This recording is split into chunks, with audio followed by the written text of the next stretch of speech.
pleased to introduce Achim Nowak, executive coach, author, podcaster, and by way of Florida, now a resident of Portugal. Welcome. Thank you, Jeffrey. Hello, everybody. And I have a few prepared remarks to give you some sense of my story of how I got to Portugal and also hopefully some practical details that you might find interesting. Um, I wanted you to see this photo because uh, that was taken 2 weeks ago. This is in the neighborhood where I live. This is around the corner from my apartment. And it looks really, really different from the place I have in Florida. So I just wanted to impress on you um, how different everyday life looks because I walk down this street every single day. Only other thing you need to know about me is I'm 69 years old, so I am in retirement age, but I am not retired. Um, I am German born. I'm a German citizen. I spent my entire adult life in the United States and last year decided to return to Europe to live there for a while. And Europe ended up being Portugal. I want to give you a sense of some of the reasons that prompted me and my partner. I'm a gay male, so my partner's a man. What prompted us to make the move next? And when I say next, it means we're advancing to another slide. Um, I know this is an intense slide, but I just wanted you to know that over the years, and this is not about recent politics, I was more and more disheartened by the amount of gun violence and shootings I saw in the United States. I was never personally affected, but I realized how much the my psyche was affected by living in a country where mass shootings happened pretty regularly. Next, if I had to describe some tipping points, my partner is a very successful executive in the entertainment industry, and he's African American. And uh, the George Floyd murder had an impact on a lot of people, but I think that pushed the levers in his mind about maybe we could live somewhere else for a while. Next, because I had been living in Florida for 20 years.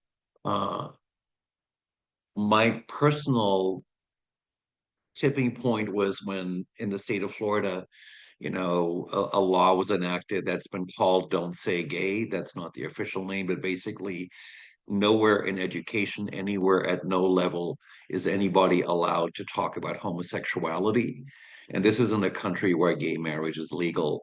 And to me, that was something that was so wrong about it when a high school teacher is not allowed to acknowledge that homosexuals exist. And that was, I think, my personal tipping point where I said, okay, maybe let's start looking. Next, for many people, this is a little piggy bank, there are financial considerations. And I was definitely thinking as I get older, um, I'm very open to living in a country where life is less expensive. And I will give you some specific details a little later. But that was not the primary motivation. The primary motivation was it's a country where daily life feels a little different. So these things were all percolating, and the discussion around maybe living in Europe for a while started, gosh, 4 or 5 years ago. And I'm stressing this because it was not a move in reaction to the November election. All of this was done before the election happened. Next. Now, as my partner and I were thinking, well, if we want to live in Europe for a while, and I am from Germany, I'm a German citizen. He's an American citizen, but he's lived and worked in Europe as well. Where might we want to go? So there are all these different options. And money was and cost of living was a factor, not the primary driver. Next. So one city we considered is Amsterdam. What made Amsterdam appealing is that it is legally very easy for Americans to live there, provided you can prove that you have income. and that you're not going to take money from the Dutch government to support yourself, or that you're not looking for a job. So it's very friendly for American entrepreneurs. Uh, but after visiting it a few times, it just felt too busy, too touristy. It's a charming city, but and it's on the pricey side if you want to live close to the center. Next, there's a city in Germany that I love. My partner loves it. It's a little below the radar, called Düsseldorf. It's 30 kilometers from Cologne. It's a nice sized city. It's cosmopolitan, but small at the same time. But as we were contemplating Düsseldorf, maybe coming from Florida, we suddenly thought, do we really want the cold winters? Next, which is where suddenly Portugal, which is currently a very happening and it country, showed up. We went on a vacation to Lisbon. And I have to say, I spent 4 years as a child in Lisbon, so when I was a young kid with my parents. So I have some impressions in my mind of it. But we went there, I believe it was in March. It wasn't warm like in Florida, but it wasn't cold, cold like the Netherlands or Germany. So the climate was much more appealing, and it's just a city that it's almost impossible not to love. Next, but this is when we knew that we were ready to move to Portugal. This is a city of a small, um, old fishing village turned surfer town called Ericeira. It's about 40 minutes northwest of Lisbon. I remember spending time there as a child in the summer. And I remember walking through the streets on the first visit, and my partner uncontrollably kept saying, I could live here. I could live here. It came out of his mouth, and without deliberation. And that's when we knew. Now, in my heart, I knew that this particular city might be too small for us for a year-round living.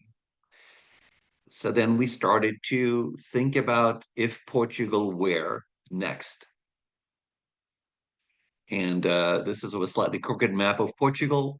What many people do, and it's a small country. It's a beautiful country with distinctly different parts of the country. You see Porto and Braga in the north. Those are very popular places. The Algarve in the very south is a very popular part of the country. And you see Lisbon, and right underneath Lisbon, you see the name is spelled Setubal. The Portuguese say Setubal, which is where I live. So I want to just walk you through my thinking process, which is very personal, but everybody I know goes through the thinking process about, where do I want to live and what is it about that place next. Um, I'm showing you two very popular places there that we didn't even consider. So on the left is Porto, which is the second largest city. It's in the north. It's spectacularly popular. It's an old city. There's the Douro River. It's the wine country. But most people realize that the weather is much cooler in the north and there are longer, rainier winters. So we knew we didn't want to be there. The image on the right is an almost iconic image from the Algarve in the south.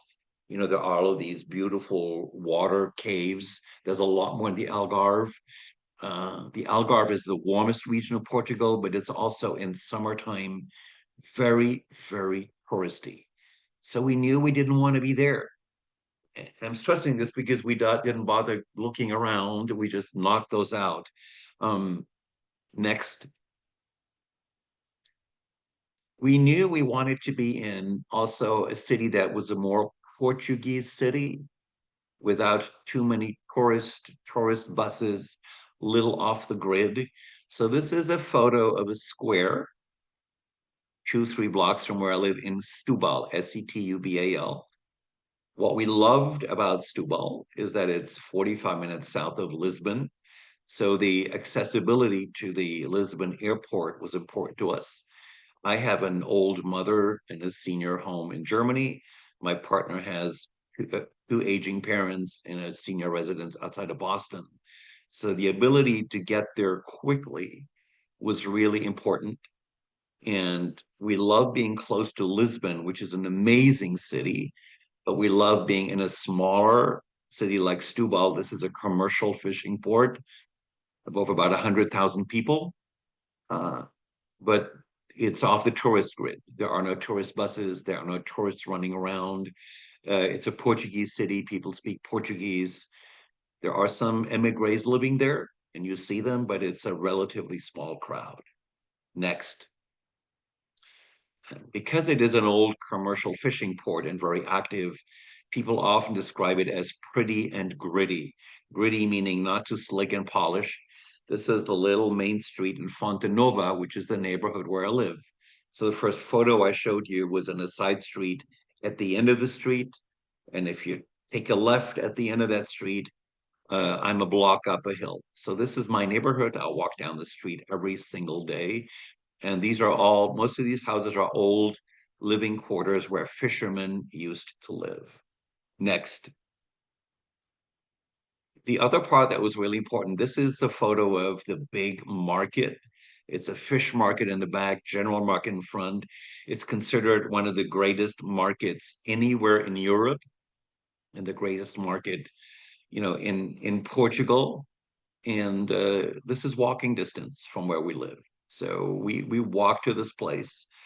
So part of the attraction of living in our city or most places in Portugal is that you can create more of a walking lifestyle, which is what we wanted.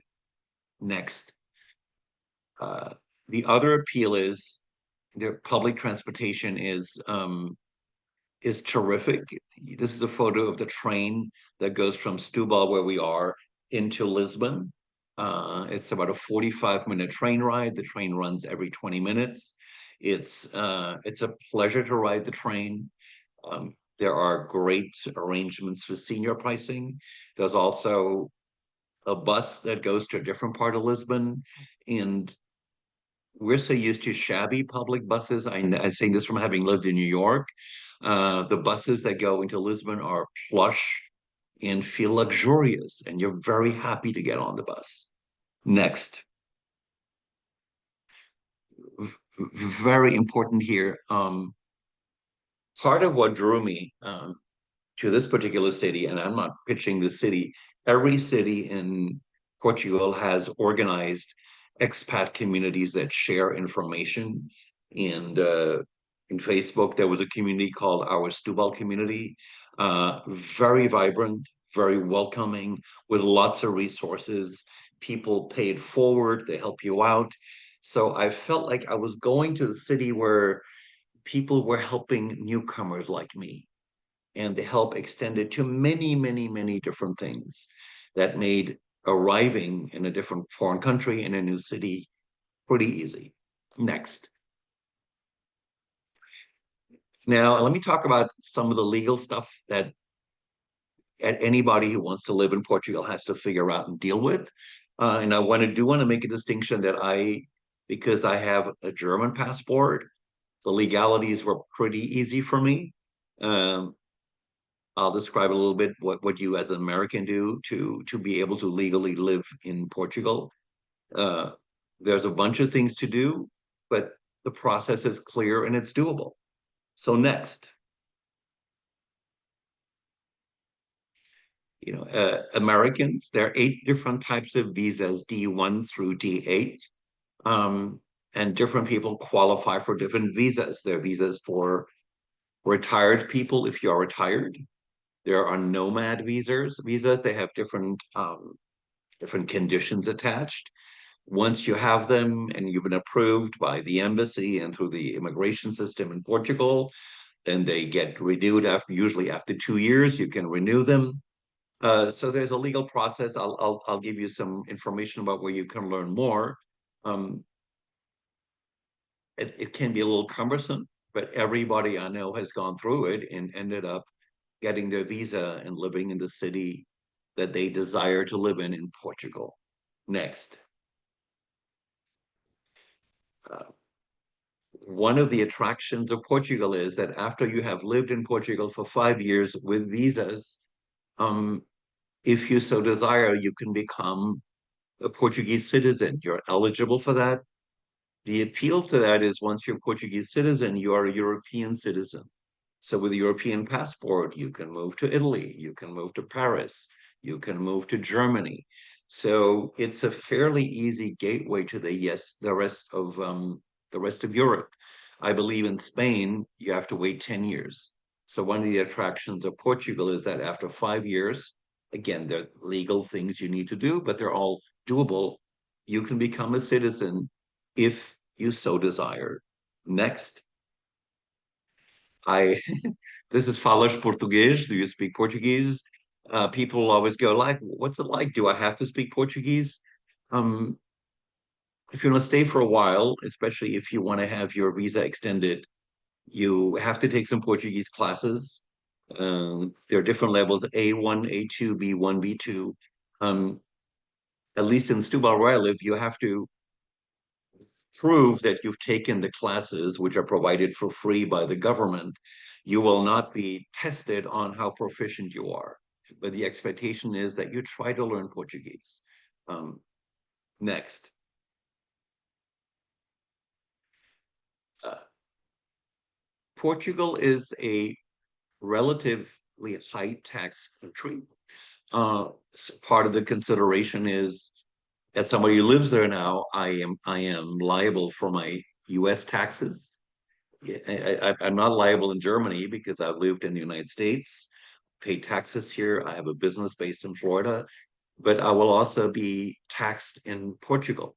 Uh, so that's one consideration. There used to be a special tax arrangement where um, expats got credit for taxes they had already paid in the United States. That was done away with a couple of years ago because too many Americans were coming. But there's a new government, so these things keep being changed. But be aware that you will have to pay taxes in two places. Next, this is the Portuguese map, and I just want to briefly talk about some basic things that none of these are hard, but this is what these are the stages of legally landing and getting situated in Portugal. First thing I had to do that Americans do as well is you get a Portuguese tax ID. It's called NIF, NIF. Anybody can get it. You apply for it. Takes a couple of weeks to get it. I hired an agency to help me do it. That didn't cost a lot of money. You have to get a Portuguese bank. I have a Portuguese bank. Without those two things, you can't really proceed. Um, once you are officially registered in as a resident in Portugal, which I am, uh, I'm eligible to access the free Portuguese healthcare system. And I get something called the Otente number. It's a number where that says he's proven that he's here, he's legally here. We have checked all of his records, which means I have access to free universal healthcare. Most people, our foreigners, in addition, get private health insurance, which is typical in Germany as well, the country where my dad used to live, my mom still lives. And then the last step is you transfer your American driver's license to a Portuguese driver's license. It's a fairly cumbersome process. That's the last thing I haven't done yet. But these are sort of the milestones that you go through to suddenly completely operate your life out of Portugal. Next, this is a fantastic Facebook group, whether you like Facebook or not, called Americans and Friends slash PT.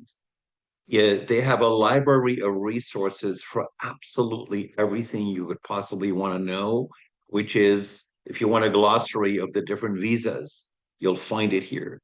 If you want to find out what rental contracts are like in Portugal, you'll find it here.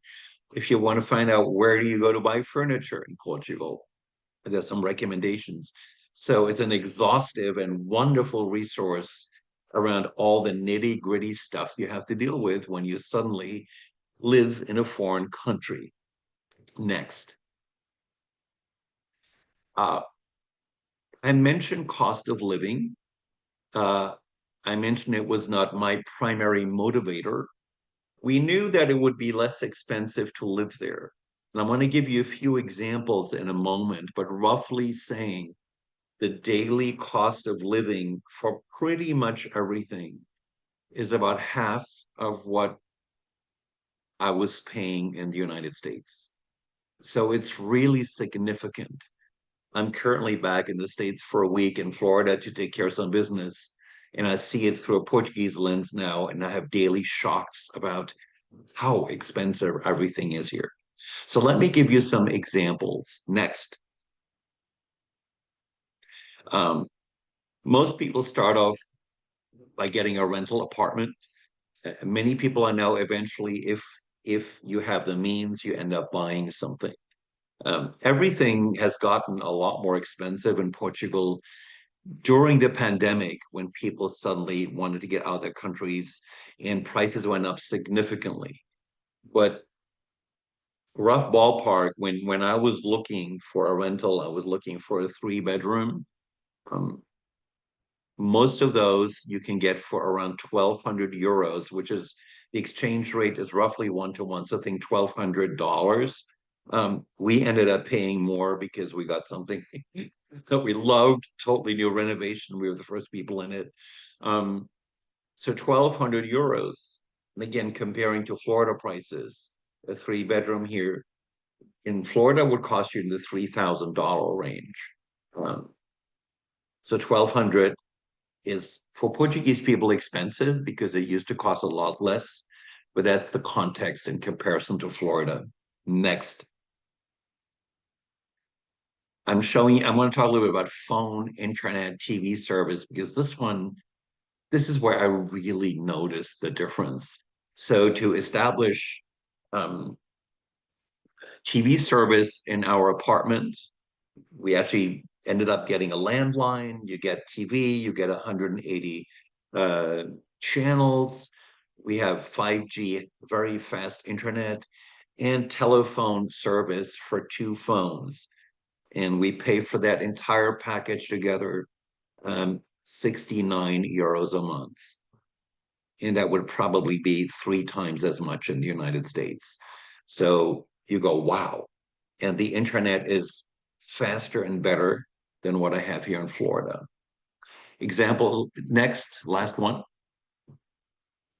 Uh, Healthcare. I take a bunch of medications. I take 9 different things for different things that I deal with in my body. Um, so I'm as of January, I am in the official, Portuguese, healthcare service. So I saw a doctor that didn't cost me anything.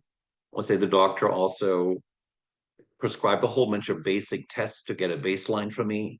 I have like 7, 8 different people I'm going to for tests. I don't pay anything for that. For 7 of my medications, um, I ended up paying 100 euros for 2 months, which means 50 euros a month. I want to give you a comparison. Here, being back in the States last week, there are 2 medications that he couldn't prescribe me.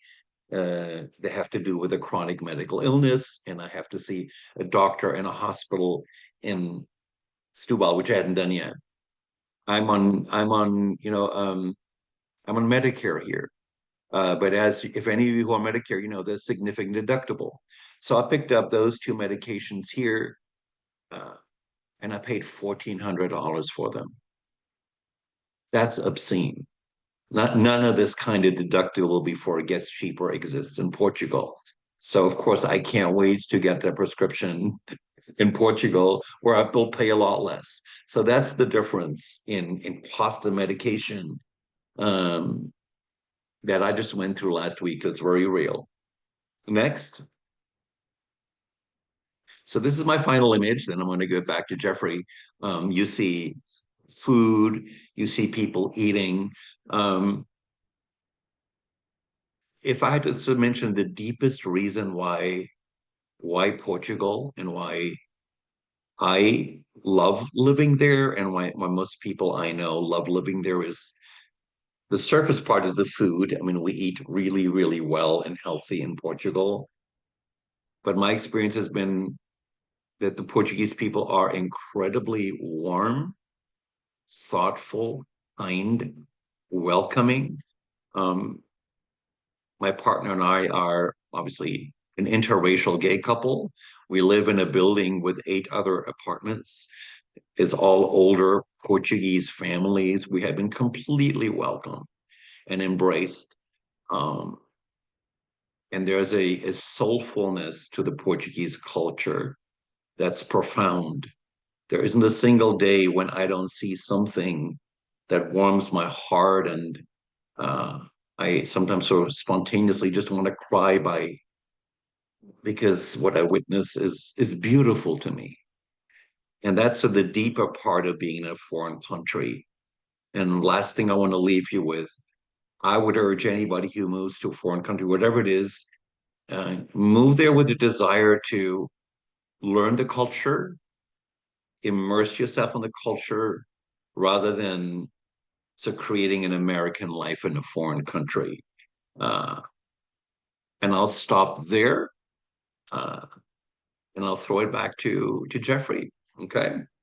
Oh, great. That was just a great overview of like a lot of the nitty-gritty without going into too much detail. And it sounds like you didn't have that hard of a time. I see a No. little applause reaction going there. So we did have some questions coming in while you were talking. The Sure. first one was, how much did language play a role? Yeah. Um, in if you move to Porto, the second largest city, or Lisbon, the capital, or the Algarve, the very touristy part in the south, um, most people in public settings in a service industry will speak English. If I hop into an Uber in Lisbon, it's very rare that an Uber driver does not speak English. Now, in my city, Setubal, just 45 minutes south, um, the majority of my Uber drivers, and I mentioned Uber because I use it a lot and it's really, really inexpensive, um, most of them do not speak English. Now, I have been studying Portuguese. I am studying with a teacher twice a week. Um, in most if you go to a restaurant, chances are you're a server. Some servers speak English and some don't. Um, so I think a willingness to learn some Portuguese is helpful. If you're there on a visa, let's say a retirement visa, you have to take an A1, A2 level class, um, and it's A1 is very the easy. top, right? No, those are the entry level. Then B1, Oh, okay. B2, it gets to C levels, which gets tougher. But the kind of Hmm. stuff that's pretty easy to learn, for example, um, if I go to the supermarket, in which the one we go to is called Pingo Dos, it's a chain. Yeah, you very quickly know what kind of conversations you're going to have with a cashier, and you'll learn that quickly. You know, when you go to a restaurant, you know the kind of stuff you're going to order, and you'll learn that quickly, and it's actually very satisfying to learn it quickly. Uh, I'm in much more complicated, sophisticated grammar now, but uh, you can get started without a word Portuguese, especially in the bigger cities. The more you leave them, the faster you need to learn your Portuguese, is what I would say. Yeah. Well, I know just basic travel uh, to another country that speaks another languages. Yeah, You have to know how to tell the driver straight ahead, slow down, turn yeah, left, turn right, like just basic things. And yeah, of course, knowing how to order food also yeah, very yeah. important. Another question that we have is, do you need to pay tax as a retired person on Social Security and RMD? I don't know what RMD is, sorry. Yeah. Um,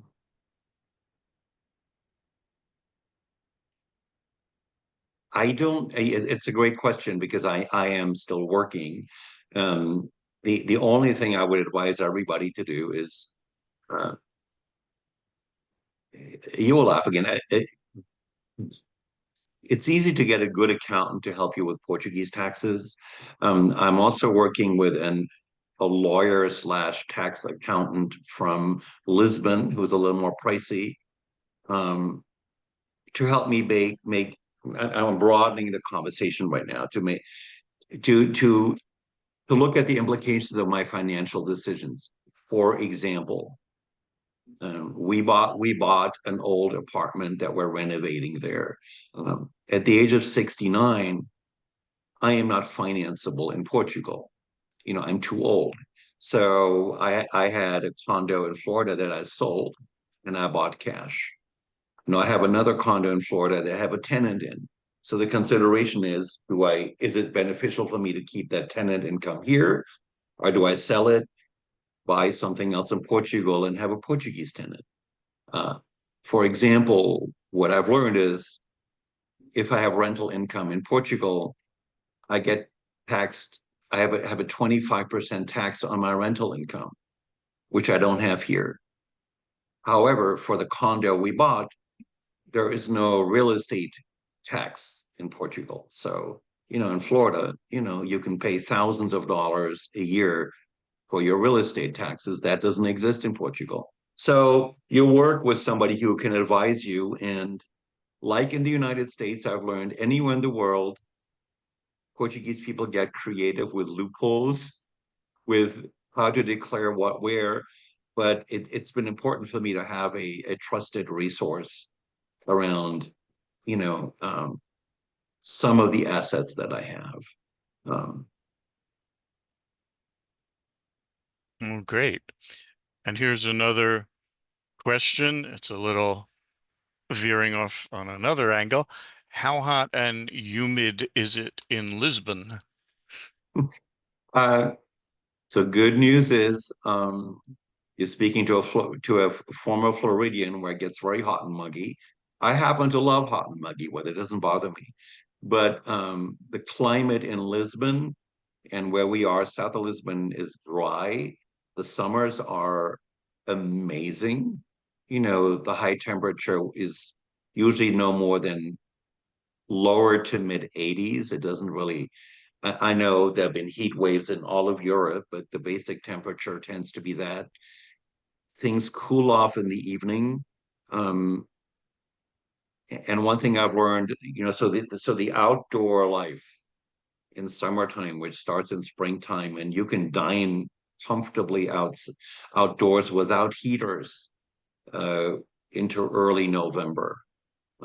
If I give you a winter measure, just coming out of January, February, currently daytime temperatures are um, pretty much low to mid 60s every day, but it can drop down to the upper 40s at night. So you have warmer gear for the evenings, but during the day it's even January and February was not prohibitively cold. When I flew to see my mother 3 weeks ago in Germany, the difference was brutal. It was cold in Germany. It's rather pleasant in January, February in Portugal. Wow. So, what's your daily life like in Portugal now as compared to the US? Um, Great question. Because I'm an executive coach and I do work with clients and I write books. So this is what I do, and Hmm. uh, I don't envision stopping that anytime soon. Because of the time difference, uh, my I contain my work with clients to the afternoons in Portugal, which is morning hours East Coast time. So I have pretty leisurely mornings, which are nice. I tend to go out for simple breakfast to places around the corner from where we live. 2 mornings a week, I have my Portuguese classes, but otherwise, that's the leisurely time. I'm a hardcore swimmer, so there's an amazing um, fitness center gym called Supera that I joined where and I do my lap swimming between noon and 2, which is really the morning East Coast time. So this is the beginning of my work day in the afternoon. Um, if I give you in some context, it's the nicest fitness center I have ever been in anywhere. I lived in Manhattan for 20 years and I'm a swimmer and I'm used to sharing lanes with 4 or 5 other people, and it's brutal in Manhattan. And here I often have a lane to myself. Sometimes I share with another person. The Portuguese people are so, my experience, are incredibly polite and thoughtful. So when you join another lane, there's usually a little negotiation. You actually stop and say, are we doing rounds? Are you staying on each other's side? Sometimes people introduce themselves. It's insane. Coming from the cutthroat lap swimming world of Manhattan, the politeness of this. And I to give again give you the sense of the cost, which is amazing. Since I'm over 65, a normal membership in this stunning facility with a wellness space and all those things you want is the normal membership is 57 euros a month. My senior rate is 36 euros a month. Uh, and it's and I attribute the fact I swim 2 kilometers a day now, which is insane. That's a mile and a quarter. I've never ever swum these distances. It's because I'm in a facility where it's easy to do and it really facilitates my health. And it's something I'm very grateful for. So that's the anchor. The only other thing is evenings we tend to eat out a bunch. We're in a foodie town and everything is a lot less expensive and things start later. I had a British friend visiting and we went to see a little variety show a week ago on a Saturday night. So the show starts at 10 o'clock, not at 8 o'clock, because people have dinner before that. So if you go to this theater, it's likely to start at 9 or 9:30, not at 8 o'clock like we used to. So it's a later culture. Uh, Let me stop there. So it's a different pace of life as compared Yeah. to where you previously lived. Yeah. Yeah, Oh, and good. everything I just mentioned, we walk to a restaurant, we walk to this performance space, we walk to the market that I showed you. There is one mall on the outskirts of the city, and it's a beautiful mall. I hate malls, but this is a mall we like, and then for that one, you hop into an Uber, and then you take an Uber back. Oh, we have some questions coming in. You mentioned a few online groups where you found support. Yeah, Can you speak more on finding community in person and online while you live as an expat? yeah. Um, it's a great question. Um, I stumbled on, I've stumbled on different online communities for different cities. And I could immediately tell whether this was a vibrant community or a quotation marks dead community. Um, and What I have loved about the city where I live, and these communities exist if you go to the south, the Algarve, you'll find them, is that um, I have found everybody very approachable, meaning the first time I was ever in the city Setubal where we live now, if there was somebody and I like the posts that person was sharing, I'd say, "Hey, William, I'm in town for a week. Maybe meet for a cup of coffee. I want to pick your brain." And William will say yes. There's nobody who's going to say no to you. So it's a very open community. My entry is I like your posts, which means William knows I've been paying attention to him. Um, uh, I have, for example, I have an amazing private banker now at this bank, Novo Banco. I've never had a designated private banker here in Bank of America and where I go. How did I get her? Well, my neighbor a block away, Daryl said, "Hey, I love my banker Anna." And then we were at the bank together. He said, "Hey, Anna, here is Achim, take care of him." And I have the best service I've ever had. I needed to do a photo shoot because I'm launching a new website. So I sent a message to my neighbor Tracy, I say, "Hey, who are some photographers you recommend?" And I got 3 names. And I mean, it's everything. Like I have to specific doctor I want to see. This happened literally this morning. I need to see an infectious diseases doctor, and I no longer post that publicly. I know enough people, but I send messages to people who I know, say, hey, I immediately got a recommendation from somebody who I trust, so I know where to go. So all of that has been really, really, really easy. I could say lots more, but let me stop here. Oh, okay. Here's another question that came in. I'm What else? very appreciative of your presentation. As an expat, we have many benefits from the host country. Yeah, How do you feel about giving back to the country yeah, slash the people of the country? yeah. Beautiful question. I am thinking about this myself right now about how to do that, but the kind of things that some of my friends in Setubal are doing, um, I know a bunch of people who love dogs, so they financially support the biggest dog shelter and their volunteer time in the dog shelter. There are a bunch of people who donate time in a food kitchen for the homeless. So you can get involved with organizations. Now, my thing, for example, this is it's just organic. Um, I twice stayed in a guest house that I loved, and the owner um, is currently running to be. It would be the New York equivalent of being like the borough president. You know, she'd be working with the incoming mayor. The current mayor sucks, so we knew the new mayor would be elected. So her name is Carla. So Carla wants to collaborate with foreigners who want to help make the city better. Because I really like Carla, I'm going to volunteer for whatever she asks me to do. And for example, there was 3 weeks ago, I just couldn't do it that morning.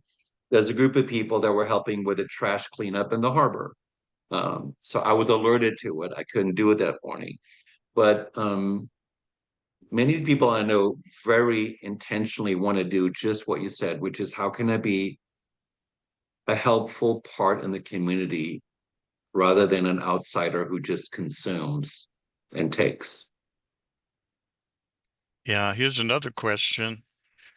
Does the healthcare system cover stem cell therapies? I guess you could probably broaden that to, experimental Yeah. or, I um I don't know. It's a fantastic question. I mean, common wisdom is, and it's don't hold me to this one. I believe that if you are an American arriving with a visa, I believe you are required to purchase private insurance, even though once you're in, you get access to the public system. So you don't overburden the system. I entered as a European citizen, which is very different. I don't have to get a private insurance, even though I am. Um, One because I'm in the middle this week of buying the private insurance. It's very real. There's one called MGen, MGEN, that most of my expat friends have, um, because that one covers all pre-existing conditions. However, with a 365-day waiting period, that's not so uncommon. But I think some other insurances don't. Um, the the cost for this insurance, and I looked at whatever, and I'm going to give you a comparison to what the insanity of what we pay in the United States. So the cost from me as a 69-year-old, this is not Medicare. The basic plan, which covers a lot of things, and there's a more advanced plan. The quote I got literally yesterday, it would cost me 154 euros a month for a pretty substantial health insurance that gets me to private hospitals, for doctors in private hospitals, even though I started with a doctor in the public healthcare system who immediately gave me the prescriptions I needed, which was great. And they immediately sending me out to have tests done for which I'm not paying. So, but most people do both. So the nitty gritty stuff you can find out, but um, that's the best answer I can give you right now. oh, thank you. Yeah. So someone just wrote, great presentation. Thank you. Very thorough. Must go now. Thanks for joining us. Um, then We have another question. Hello, and thank you for doing this. My income here in the US had been from TV networks and production companies over my Mhm. 30-year career, editing and producing nonfiction, television freelance, which ended with intensive caregiving responsibilities in combination with the drastic change of the media landscape. I'm looking to create my own documentaries, which in the US can present some challenges regarding the IRS without income coming from elsewhere. Do you have any recommendations on how Portugal may offer some funding or incentives for documentary filmmakers or possible resources for applying my skills there to generate local income? Great question. I'm going to give you a general answer. I, in my social circles, which is, online communities, for example, there is I'm not being specific to you, I'm going to give you the general scope. There is a Russian filmmaker who arrived there 3 years ago, who had a commercial career as a TV film, primarily TV director, TV series in Russia. Um, he's found it hard to crack doing similar work in Portugal. There's a lot of production of all sorts being done, documentaries, films, TV series. Um, so when I hear of him, I always wonder, is it him or is it sort of a closed club that won't admit him? I always wonder how good is his Portuguese. I don't know. There is a rather well-known Danish actor, for example, who lives in our community, who works in Denmark, but he also works in Portuguese stuff. There are agents for things here. So how you proceed and what the opportunities are around financing, I don't know. But there's an established industry. I'm friends with a retired school teacher in where I live who used to sing with the New Orleans Opera Chorus, did a lot of extra work in movies. Um, I know we could easily, if we wanted to, sign up with an agency, at least maybe start doing some work. I was an actor when I was young. I'm just not motivated to do that. So the roundabout answer is I don't know the details. There is a substantial industry, um, but I would urge you to keep searching and investigating. I certainly know expats here who are in the entertainment industry. Uh, Let me stop there. Okay, and another question. I plan to visit Portugal. When is the best time to visit, or what month? Yeah. Um, I it can get little if you go to the big cities, it can get really crowded in the summertime. Lisbon is ridiculously popular. If I were to advise you, um, I would say April, May are pre-season. Spring weather is beautiful. October is an amazing month. September is great, but can still be a little crowded. So the question is your tolerance level for a lot of tourists. Portugal is a huge European destination.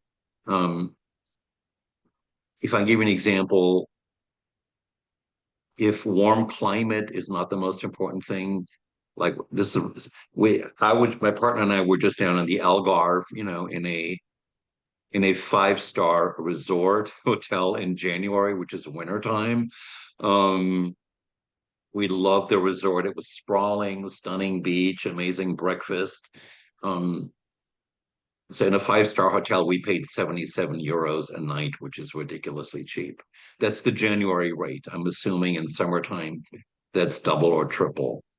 So those are all the trade-offs. And we weren't freezing. It was very pleasant, but daytime would be in the 60s. So you don't lie on the beach, but you go for a walk on the beach. But you're not mobbed surrounded by other tourists. So it depends on sort of what speaks to you. But I would refrain from high summer like spring and fall for sure. Oh, okay, I think I'll visit in April or May then. And we'll say hello if you're there. Sounds good. And Does does driving in Portugal differ from where you used to live? No, dr driving is really easy. I mean, the only thing, Lisbon can get a little crowded if you don't know you're around. So in Lisbon, we I will hop into an Uber or a Bolt. Bolt is like a cheaper European version of Uber. Um, but again, I just want to tease you about costs. I'm in Florida for 9 days right now. This is high season in Florida. Um, my car rental for a VW Jetta cost me $520. On top of it, because I sold my car here, I don't have insurance. So in Florida, you can rent it without buying insurance, but I did. So my whole rental was a little over $700 for 9 days. When we drove down to the Algarve in January, we rented a car for 7 days. The car rental for 7 days was 77 euros. You did have to buy insurance. So with insurance, that brought it up to 170 euros. But so that was 170 euros for 7 days. I'm paying $700 here for 9 days. So just give you a comparison of the stuff you start thinking about when you live in a country where things don't cost as much. Yeah. I know gas in the US uh, is cheaper than most other It is. countries. Yeah. Gas is more expensive in Europe anywhere. Hmm. I don't know. It just didn't feel like a big deal. I don't think it's prohibitively more expensive. Uh, Hmm. but that's a true point. Yeah. Yeah. So with the television, you get 180 channels. Do you have any, is there any programming from back home, from back in the US or No, you can native uh or Germany? you no, for example, we can get Netflix. No, let me say just Hmm. we can get Netflix Portugal. The Hmm. content is slightly different from Netflix United States. So Hmm. what do we Hmm. do is the moment you have a VPN that's connected to an American address, so we get American Netflix, because my partner still has a place in Miami. So we see American Netflix in Portugal when we're online with a VPN, which is what many expats do.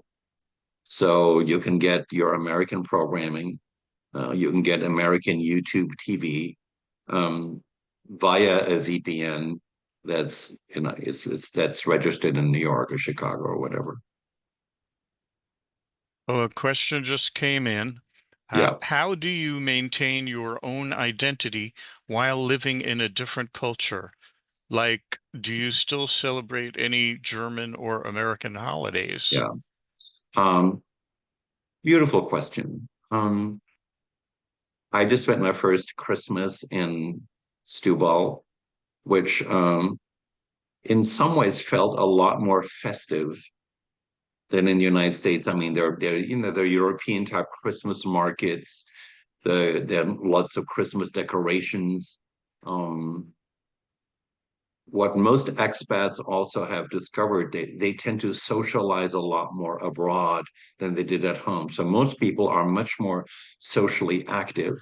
There are specialty groups for everything in my expat community. If you want it, there's a group called the Fun and Happy Walkers of Setubal. So every Monday, Wednesday, Friday morning from 10:30, if you're going to want to go for a walk with strangers, you join that WhatsApp group and you know where they're meeting and you go for a hike.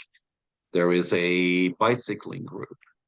There's a group that call themselves the Culinary Therapy Dinner Club, who once a month, do dinners together and anybody can go. There is a group that I belong to called the Sea Swimmers. So there's a bunch of people who like to go into the ocean, which is cold, anytime during the year. And we make social appointments about where we go. Um, that said, to answer your question, um, I said to my partner when we moved there, I said, living in this country will change me, it will change you, and it will change our relationship. and it's already doing that in my experience in positive ways because we live in a very slow and kind culture, and the kindness is overwhelming. It's you experience it daily. So the only advice I would give: be willing to take it in, be willing to change what will happen, rather than overly rigidly recreating your American life. Um, and that doesn't mean we don't have American Christmas parties. We wear ugly sweaters for Christmas. We do all that stuff. So all of that happened at the same time. Thank you, Jeff. And thank you, everybody, Okay. for joining us. I enjoyed the questions. All right. Bye-bye, everyone. Bye bye.